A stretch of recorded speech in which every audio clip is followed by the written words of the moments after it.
है, ये नहीं होता।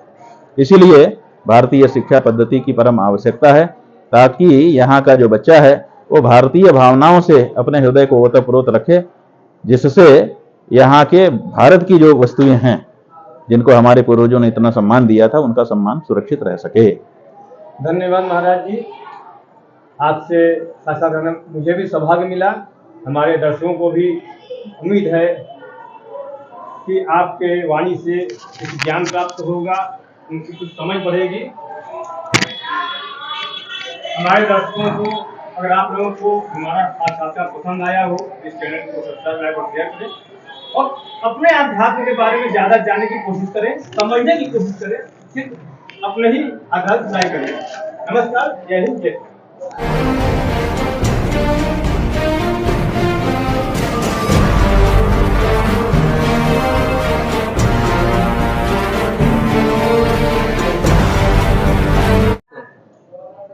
नमस्कार, तिरंगा एसी न्यूज में आपका स्वागत है। मैं विशाल चौरसिया आज वाराणसी में ज्योतिषा पीठाधीश्वर एवं द्वारका शारदा पीठाधीश्वर जगत गुरु शंकराचार्य स्वामी श्री 1008 मुक्तेश्वरानंद सरस्वती जी से आप लोगों की मुलाकात करा रहा हूं। और आज मुलाकात कराने का एक प्रमुख विषय है, वो है हमारी शिक्षा।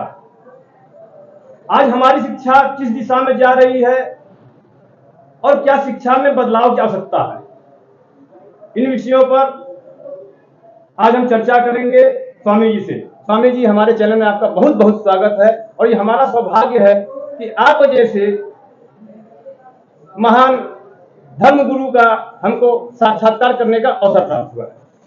महाराज जी, सवाल ये है कि आज हम जिस परिवेश में पले हैं, यानी हमारे माँ बाप हमको जिस परिवेश में पाले हैं, कभी कभी लगता है कि वो शिक्षा हम लोग ले तो लिए, ज्ञानी अपने आप को मान लिए, अपने विद्वान मानने लगे, लेकिन समाज में हम लोग कैसे जीना चाहिए उसकी शिक्षा हम लोग को नहीं मिली।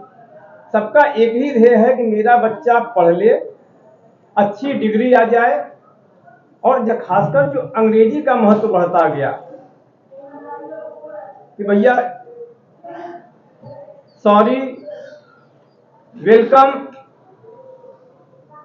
इन सब चीजों से अधिक कोई सोच ही नहीं पा रहा है। माँ बाप खुद और गुरु यही शिक्षा दे रहा है कि बेटा बढ़िया से पढ़ो और तुमको आगे चल के सिर्फ नौकर बनना है। अगर आप नौकरी नहीं पा सके तो आप किसी लायक नहीं है।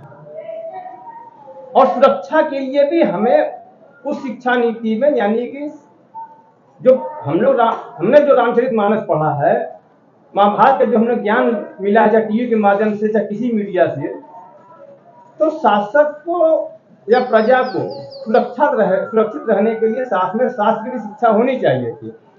लेकिन ये शिक्षा हमारी जो है बंद कर दी गई, और हिंदुओं के लिए तो धर्म की शिक्षा का ही कानून बना करके बंद कर दिया गया कि ये हिंदू लोग अपने धर्म की शिक्षा नहीं ले सकते हैं। तो इस पर गुरु जी आप अपना विचार व्यक्त कीजिए। ऐसा है कि जो आप बता रहे हैं उसको सुनने के बाद हमको अलग से कुछ कहने की जरूरत नहीं महसूस हो रही, क्योंकि आप तो वही बात कह रहे हैं जो वास्तव में कही जानी चाहिए। भारत को गुलाम बनाने के लिए जब अंग्रेजों ने प्रयास किए और गुलाम बना भी लिया, तब उनकी दूसरी चिंता हुई कि लगातार लंबे समय तक हम भारत को कैसे गुलाम बना कर रख सकते हैं। और ऐसे समय में उन्होंने भारत की शिक्षा नीति को बदलना चाहा, जो यहाँ की हमारी परंपरागत गुरुकुल शिक्षा प्रणाली थी, जिसमें सभी बच्चों को बिना किसी शुल्क के उच्च शिक्षा प्राप्त करने का अधिकार था। यहाँ पर कोई अशिक्षित नहीं होता था। उस शिक्षा पद्धति को उन्होंने बदल दिया और बदल करके नई शिक्षा पद्धति ले आए। कहने के लिए नई शिक्षा पद्धति थी, लेकिन इसका प्रयास यही था कि यहाँ का पढ़ा हुआ जो बच्चा है वो सदा सदा के लिए मानसिक रूप से हमारा गुलाम बन जाए। अगर कभी किसी समय हमको यहाँ से जाना भी पड़ जाए, तब भी वो हमारा गुलाम बना रहे। और इसमें वो सफल रहे। आज भी उन्हीं की द्वारा बनाई गई शिक्षा पद्धति को हम पढ़ रहे हैं और बस हमारे जीवन का लक्ष्य ये इतना ही हो गया कि कैसे हम कुछ पैसा कमा सकें और कैसे कुछ भौतिक संसाधन अपने घर में इकट्ठा कर सकें, लेकिन कैसे हम पूरी तरह से तन मन से स्वस्थ रहें, कैसे हमारा चित्त सदा प्रसन्न रहे, अगर समस्याएं आ जाएं तो उनका सामना हम कैसे करें, ये जो मूलभूत रूप से व्यक्तित्व के विकास के लिए आवश्यक वस्तुएं थीं, उनके बारे में तो अब चिंतन ही नहीं रह गया, सोचता ही नहीं है कोई। तो उस शिक्षा प्रणाली को भुला देने का ये परिणाम है कि आज बच्चे आत्महत्या कर रहे हैं, अवसाद में जी रहे हैं अथवा तिल तिल करके मर रहे हैं। तो ये जरूरी है कि अगर भारत को भारत बनाए रखना है, अगर भारत के बच्चों का व्यक्तित्व सचमुच विकसित करना है और पूरे विश्व में इनके चिंतन को प्रमुखता प्रदान करना है, तो भारत की जो शिक्षा प्रणाली परंपरा से थी उसको पुनर्जीवित करना होगा और उसके लिए कार्य करने होंगे, नहीं तो बहुत ही बुरी दशा होती चली जा रही है। अब हम लोग कंप्यूटर बन गए हैं, हम लोग मशीन बन गए हैं और जैसा हमारे अंदर फीड कर दिया जा रहा है बस उतना ही व्यवहार कर पा रहे हैं। जो मानवीय संवेदनाएं हैं अब वो बहुत पीछे छूटती चली जा रही हैं। एक नया चीज हम लोग समाज में खास पतला होने के नाते देख रहे हैं कि कामचोरी का पर्यायवाची बन गया है बेरोजगारी सर। इसलिए कि हमारी शिक्षा नीति में ही वही हमने कहा कि जो शिक्षा नीति, आप भी वही बात कर रहे हैं, समाज इसको समझना भी वही मकसद यही है कि समाज इस चीज को समझे कि बच्चों को ऐसे गुरुकुल में भेजिए जहाँ पे ज्ञान और संस्कार मिले। सिर्फ ये दिमाग में ना भर दिया जाए कि अगर तुम्हें नौकरी नहीं मिल पाई तो तुम किसी लायक नहीं हो और आगे अपना जीविकोपार्जन, परिवार का भरण पोषण नहीं कर पाओगे। तो आपके हिसाब से क्या शिक्षा नीति में बदलाव होना चाहिए? सवाल ये है। देखिए, शिक्षा नीति में ही बदलाव करके भारत को इस दिशा में ले जाया गया है। ईस्वी सन हमारे यहाँ चालू किया गया 1835 में लॉर्ड मैकाले के द्वारा बहुत बड़े सर्वे 4 साल करके तब सुनिश्चित किया गया कि अगर लंबे समय तक भारत में जमे रहना है या अपनी बात को जमाए रखना है तो यहाँ की जो शिक्षा पद्धति है उसको तोड़ना होगा। और फिर गुरुकुल शिक्षा पद्धति को तोड़ करके इंडियन एजुकेशन एक्ट बनाया गया। वही इंडियन एजुकेशन एक्ट 1835 जो अंग्रेजों के द्वारा बनाया गया था आज भी किसी न किसी रूप में विद्यमान है। इसको समाप्त करना होगा और भारत की जो गुरुकुल शिक्षा प्रणाली है जिससे सर्वांगीण व्यक्तित्व का विकास होता था उस शिक्षा प्रणाली को लेकर के आना पड़ेगा और तब भारत भारत रह पाएगा। नहीं तो भारत जो है अभी इंडिया हुआ है, अभी न्यू इंडिया की बात चल रही है, उसके बाद इंग्लैंड बनेगा कि न्यूजीलैंड बनेगा पता नहीं। गुरुजी, एक सब्जेक्ट ये भी है साथ में कि शिक्षा के साथ जैसे शास्त्र की शिक्षा, संस्कार, योग, लेकिन आप इसके साथ शस्त्र की शिक्षा को कितना महत्व देते हैं, कितना होना जरूरी है? सुरक्षा परिवार का हो, देश का हो, किसी चीज का हो। नहीं, देखिए, हमारी जो गुरुकुल शिक्षा प्रणाली है उस शिक्षा प्रणाली की विशेषता यह है कि बच्चे को गुरुकुल में रख करके पहले तो ये सिखाया जाता है कि किसी भी परिस्थिति में हम प्रसन्नतापूर्वक रह सकेंगे।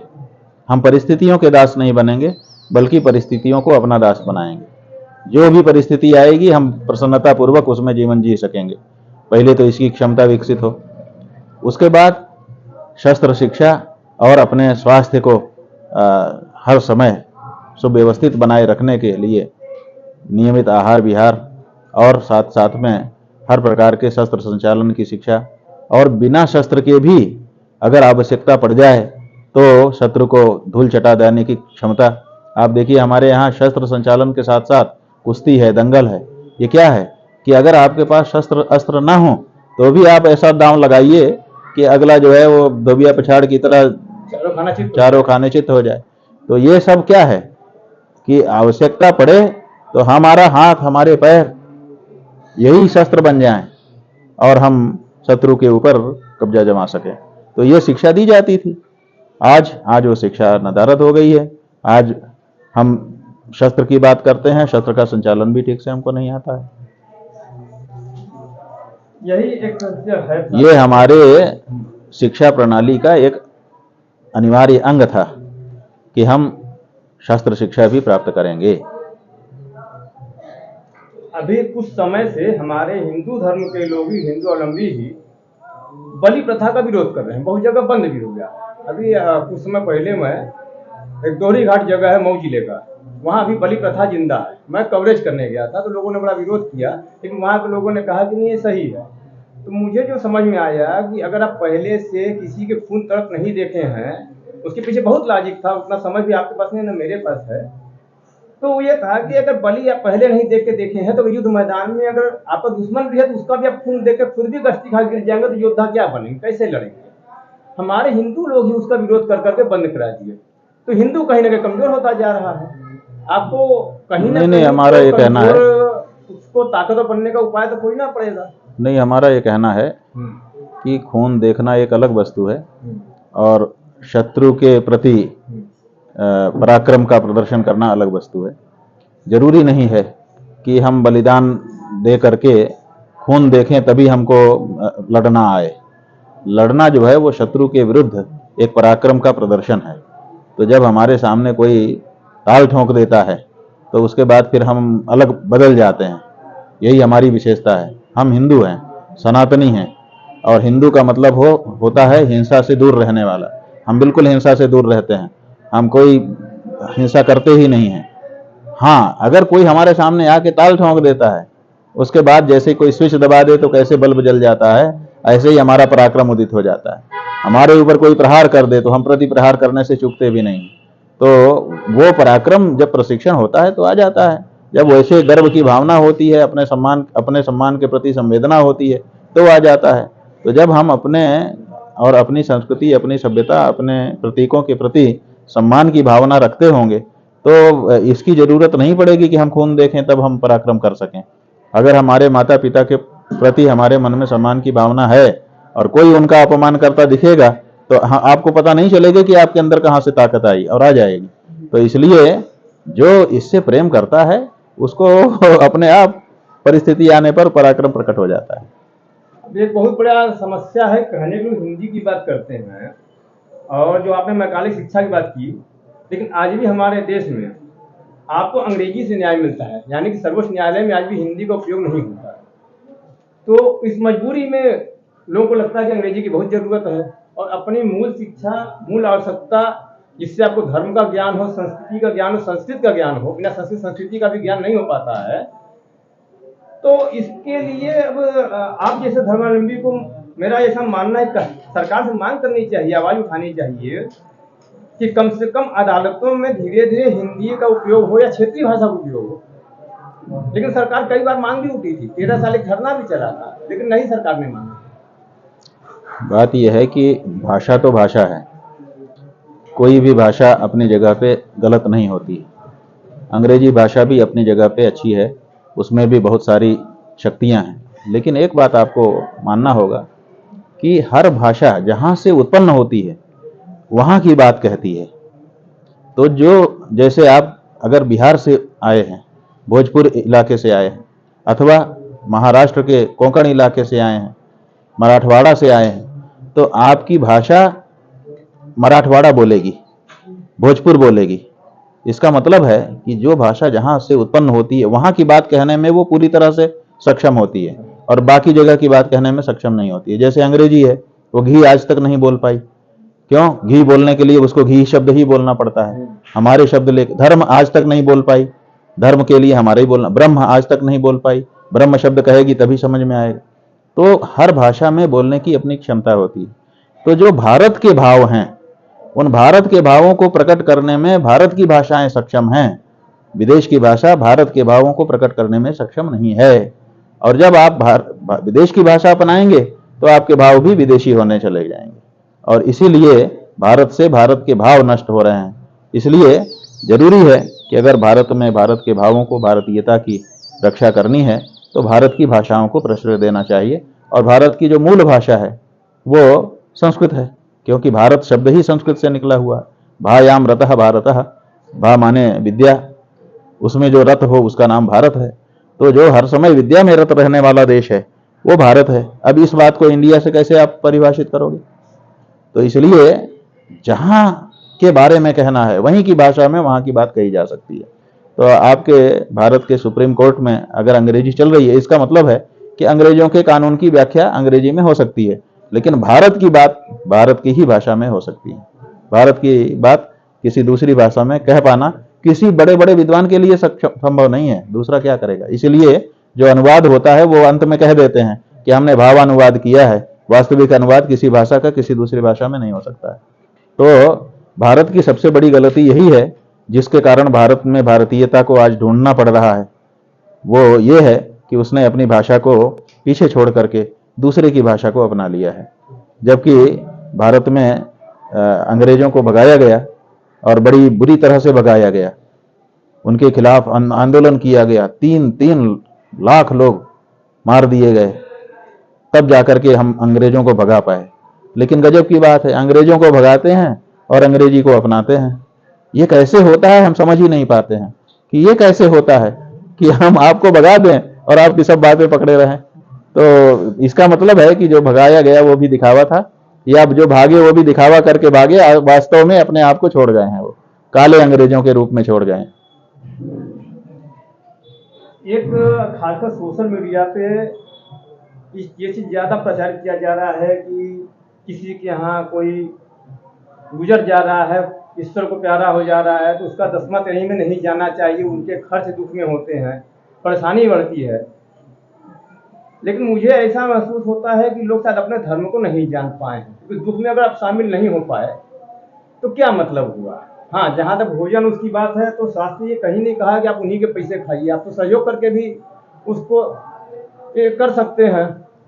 तो आपको क्या मतलब, मेरा सवाल ये है कि क्या धर्म को परिभाषित करने के लिए इस समय कितनी आवश्यकता है कि लोग अपने धर्म को ठीक से समझ पाए। देखो, बात यह है कि पहले तो यह समझना पड़ेगा कि दुख और सुख बढ़ते कैसे हैं और कम कैसे होते हैं, दोनों समझना पड़ेगा। तो सुख को बढ़ाना है, कि अगर कहीं सुख है तो उसको बढ़ाने की जरूरत है, और दुख है तो उसको घटाने की जरूरत है, यही ना, ताकि जो दुखी है वो और दुखी ना हो, और सुखी है उसका सुख और बढ़ जाए। तो हमारे यहाँ इस बारे में मनोवैज्ञानिक लोगों ने पहले से ही निश्चय कर दिया कि जो दुख है वो साथ में खड़े होने से कम होता है। अगर आपके पास दुख है तो आपके पास हम आकर के खड़े हो जाएं, आपकी पीठ पे हाथ रख दें, थोड़ा सा 2 बात कह दें, तो आपका दुख कम हो जाएगा, बांटने से कम हो जाता है। और सुख, अगर आपको सुख हुआ है, बेटा हुआ है, बेटी हुई है, नौकरी लगी है, बहुत आमदनी हो गई है, जाने क्या क्या हुआ है, अगर उसको आप किसी को बता नहीं पाएंगे तो वो उतना ही रह जाएगा, और जितना बताएंगे उतना ही सुख आपको बढ़ जाएगा। तो इसलिए सुख जो है वो लोगों से आने से बढ़ता है और दुख लोगों के आने से घटता है। तो ऐसी परिस्थिति में हम अगर किसी के घर में गमी हो गई, कोई मृत्यु हो गई, बेचारा व्यक्ति दुखी है, परिजन, ऐसे समय में उसके पास पहुंचेंगे नहीं तो उसका दुख तो कम ही नहीं होगा, वो तो अवसाद में चला जाएगा, पागल हो जाएगा। तो इसलिए जाना पड़ता है, जा करके बोलना पड़ता है। अगर कोई व्यक्ति इतने बड़े सदमे में है कि वो कुछ बोल नहीं रहा है तो उसको बुलवाना पड़ता है, रुलाना पड़ता है, ताकि रो करके खत्म हो जाए। तो ये मनोवैज्ञानिक एक प्रक्रिया है, ऐसे में वहां न जाना गलत है। जहां तक खर्चे की बात है, आप कह रहे हैं कि खर्चा बढ़ता है, तो आपको हम बता देना चाहेंगे कि शास्त्र पढ़िए। शास्त्र में मरने के बाद के जो कार्य हैं उनमें ज्यादा खर्चा नहीं लगता है। ये लोग जो लोग खर्चा करते हैं वो लोग दिखावे के लिए करते हैं, वो दिखावे के लिए जो खर्चा करते हैं उनको ऊपर लगाम लगाने की, नकेल लगाने की जरूरत है। वास्तव में शास्त्र जो है बहुत कम खर्चे में वो सब काम करने के लिए कहता है, इसलिए उतना खर्चा होता है जितना सब कर सकते हैं, उसमें ज्यादा खर्चे के लिए बल्कि मना किया गया है कि मरने के बाद के जो और दैहिक कृत्य हैं उनमें अधिक खर्चा ना करे। तो आप क्यों कर रहे हो शास्त्र के विरुद्ध? तो वो गलत कर रहे हो आप। तो जो लोग ज्यादा खर्चा करते हैं उनको रोका जाना चाहिए, और लोगों के उपस्थित होने में किसी प्रकार की रोक नहीं लगानी चाहिए, क्योंकि जितने ज्यादा लोग आएंगे उतना ही उसका दुख कम हो जाए। देखिए, जब किसी के घर में अचानक कोई युवा व्यक्ति मर जाता है, कोई वृद्ध मर जाए तो कम लोग जाते हैं, लेकिन अगर युवा हो जाए तो जिसको नहीं जाना है वो भी जाके खड़ा होता है। जब वो व्यक्ति देखता है कि इतना लोकप्रिय था हमारा बेटा, इतने लोग उसके लिए आए, उस तुरंत उसको संतोष मिल जाता है, अंतर पड़ जाता है, ये बात है। तो इसलिए जाना नहीं बंद किया जा सकता, ये तो बहुत गलत हो जाएगा। लेकिन जहां तक अधिक खर्चे की बात है, वो लोग दिखावे में करते हैं, उनको ऊपर अंकुश लगाने की आवश्यकता है। वास्तव में शास्त्र ऐसी कोई व्यवस्था नहीं देता है, बल्कि निषेध ही करता है। तो मुझे एक छोटा सवाल और अंत में है, नदियों को लेके अभी भी हमारी कुछ नदियां ऐसी हैं देश की जिनका आचमन लायक जल भी नहीं रह गया। सरकार जो भी दावा कर रही है, लेकिन सामने से जो दिखता है, यानी जिसको अब कहा जाए कि प्रमाण, तो जो स्वयं में प्रमाण दिखता है कि कहीं कहीं नहाने लायक आचमन लायक नहीं रह गया। तो आपको क्या लगता है कि कितनी जल्दी ये कार्य होना चाहिए, उसका क्या कोई? बात है कि आप कह रहे हैं कुछ नदियां, कुछ का मतलब है कि कुछ प्रतिशत। तो आपको हम बताना चाहेंगे कि हमारे देश में 15,000 के लगभग नदियां हैं, लेकिन दुर्भाग्य है भारत देश का कि आज एक भी नदी यहां पर शुद्ध जल लेकर के नहीं बह पा रही है।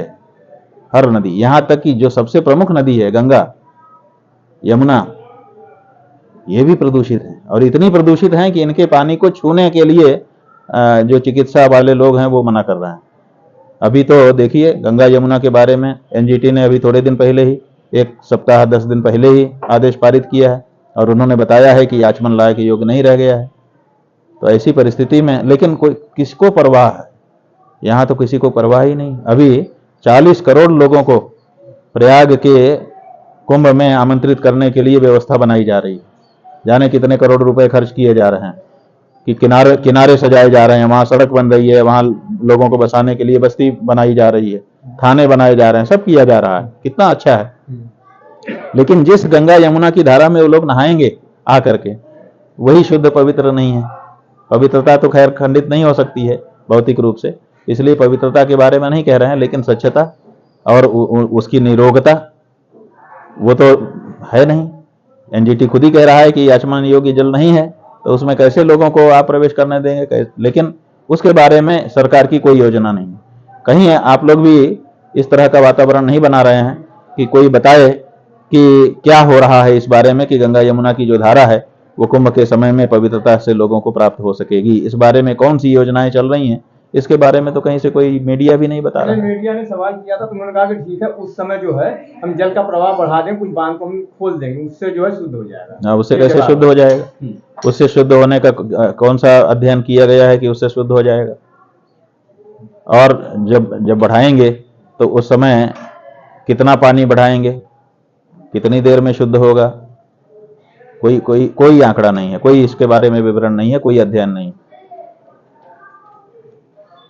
और नदियों को अपने कब्जे में रखना कि हम जब चाहेंगे तब उनकी धारा को छोड़ देंगे और जब चाहेंगे तब बंद कर देंगे, ये नदियों के ऊपर अत्याचार है। क्या ये होना चाहिए? क्या गंगा यमुना कृष्णा कावेरी और नर्मदा जैसी पवित्र नदियों, पूजनीय नदियों, जिनकी आरती में स्वयं देश के प्रधानमंत्री राष्ट्रपति आके बैठते हों, उन नदियों के ऊपर क्या ऐसी नकेल लगाई जा सकती है? आप बताओ, भारत का राष्ट्रपति अगर निकल पड़े तो उसके बैरियर लगेगा? हमको केवल एक जवाब दो कि भारत का राष्ट्रपति अगर मूवमेंट कर रहा हो तो कोई बैरियर लगाएगा? उस समय तो सबको बैरियर लगा के रोक दिया जाता है कि राष्ट्रपति का काफिला ना रुके। तो जब भारत के राष्ट्रपति का इतना मान है कि वो जब निकलेगा तो कोई उसके रास्ते को नहीं रोकेगा, तो वो राष्ट्रपति जिस गंगा यमुना की आरती में जाकर के बैठता हो, उनको शीश नवा रहा हो, उस गंगा यमुना के चलने पर बैरियर क्यों लगाया जाता है बांध का? बताइए। लेकिन उनको रोका जाएगा। तो ये बांध बने हुए हैं, ये अन्याय उनके साथ हो रहा है। यही कह रहे हैं ना, अगर भारतीय भावना होती हमारी सरकारों में, भारत की दृष्टि का है, ये नहीं होता। इसीलिए भारतीय शिक्षा पद्धति की परम आवश्यकता है, ताकि यहाँ का जो बच्चा है वो भारतीय भावनाओं से अपने हृदय को ओतप्रोत रखे, जिससे यहाँ के भारत की जो वस्तुएं हैं जिनको हमारे पूर्वजों ने इतना सम्मान दिया था, उनका सम्मान सुरक्षित रह सके। धन्यवाद महाराज जी, आपसे साक्षात करने मुझे भी सौभाग्य मिला। हमारे दर्शकों को भी उम्मीद है कि आपके वाणी से कुछ ज्ञान प्राप्त होगा, उनकी कुछ समझ बढ़ेगी। हमारे दर्शकों को, अगर आप लोगों को हमारा साक्षात्कार पसंद आया हो, इस चैनल को सब्सक्राइब लाइक और शेयर करें और अपने आध्यात्म के बारे में ज्यादा जानने की कोशिश करें, समझने की कोशिश करें, सिर्फ अपने ही आध्यात्म करें। नमस्कार, जय हिंद, जय